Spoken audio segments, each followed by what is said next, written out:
Good morning students. हाँ जी बच्चे, तो आज का हमारा हिंदी कक्षा का विषय है वचन। आज हम किसके बारे में ज्ञान प्राप्त करेंगे? वचन। वचन क्या होते हैं, वचन के क्या भेद हैं और वचन को कैसे बदलते हैं, उसके बारे में पढ़ें। हाँ जी बच्चे, तो आप ध्यान से ये चित्र देखेंगे और इनको पढ़ेंगे। चिड़िया उड़ रही है, दूसरी साइड के चिड़ियाँ उड़ रही हैं। लड़की दौड़ रही है, लड़कियाँ दौड़ रही हैं। अब हमने ये वाक्य पढ़े तो इसमें देखेंगे ये जो चिड़िया और लड़की हमें किस संख्या का बोध करवाते हैं? एक संख्या का, ओनली एक संख्या का बोध करवाते हैं। और दूसरी तरफ जबकि चिड़ियाँ और लड़कियाँ हमें क्या बता रहे हैं? एक से अधिक संख्या का बोध करवा रहे हैं अथवा अनेक संख्याओं का बोध करवा रहे हैं, क्योंकि ये 3 है, ये 2 है, तो एक से अधिक संख्या का बोध करवा रहे हैं। तो जो शब्द हमें संख्या का बोध करवाते हैं उन्हें वचन बोलते हैं। ठीक है, चाहे वो एक संख्या हो चाहे अनेक, जो हम शब्द हमें एक या अनेक संख्या का बोध करवाते हैं उन्हें वचन कहते हैं। वचन की डेफिनेशन, परिभाषा देख लेते हैं। शब्द के जिस रूप से संज्ञा या सर्वनाम की संख्या का पता चले, संख्या मतलब कि गिनती का पता चले, नंबर का पता चले, उसे वचन कहते हैं। अब वचन के क्या हैं? 2 भेद हैं। भेद होते हैं कौन कौन से? एक वचन और बहुवचन। तो एक वचन क्या होता है? शब्द के जिस रूप से केवल एक, ओनली 1, ठीक है, एक संख्या का पता चले उसे एक वचन कहते हैं। जैसे लड़का, पुस्तक, लड़का, गाय, कविता, कुत्ता, तो ये सारे एक हैं, तो इनसे हमें की एक संख्या का पता चलता है।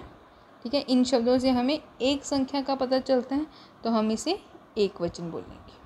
हाँ जी, वैसे ही दूसरी तरफ बहुवचन, शब्द के जिस रूप से एक से अधिक, मतलब एक से ज़्यादा कितने हो?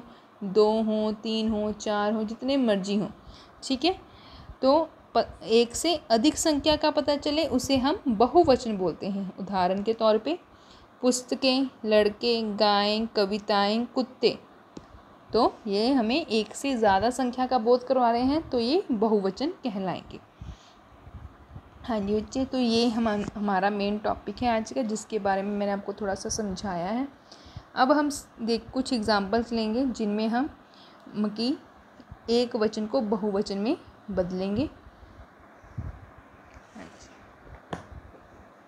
देखिए, ये जो कार्य हैं ये आप अपनी हिंदी की नोटबुक में करेंगे। सबसे पहले आप तिथि लिखेंगे।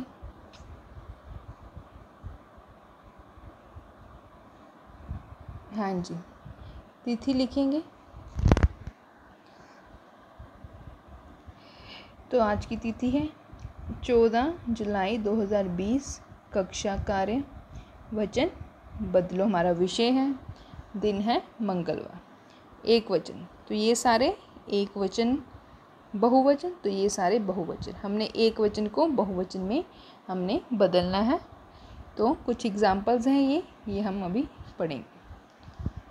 पंखा, पंखे, बच्चा, बच्चे, डंडा, डंडे, कमरा, कमरे, सेब, सेब। अब आप सोच रहे होंगे कि मैम ने एक वचन में भी सेब लिखा है और बहुवचन में भी सेब लिखा है।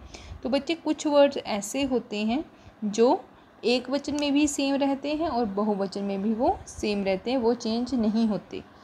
जैसे कि सेब का सेब ही रहेगा, संतरी, संतरी, मंत्री, मंत्री, भालू, भालू, चाचा, चाचा, स्लेट, स्लेटें, गाय, गायें, जेल, जेलें, अध्यापक, अध्यापिकाएं, गाथा, गाथाएं, कविता, कविताएं, सेना, सेनाएं, छात्र, छात्राएं, राशि, राशियां, रानी, रानियां, दवाई, दवाइयाँ। तो ये सारे हमारे वचन बदलों के एग्जाम्पल्स हैं जिनको हमने एक वचन से बहुवचन में चेंज किया है, बदला है। हाँ जी बच्चे, तो ये आपका काम है, आप इसको अपनी हिंदी की नोटबुक में अच्छे से नोट डाउन करेंगे और इसको अच्छे से याद करेंगे। थैंक यू बच्चे। Have a nice day. God bless you all.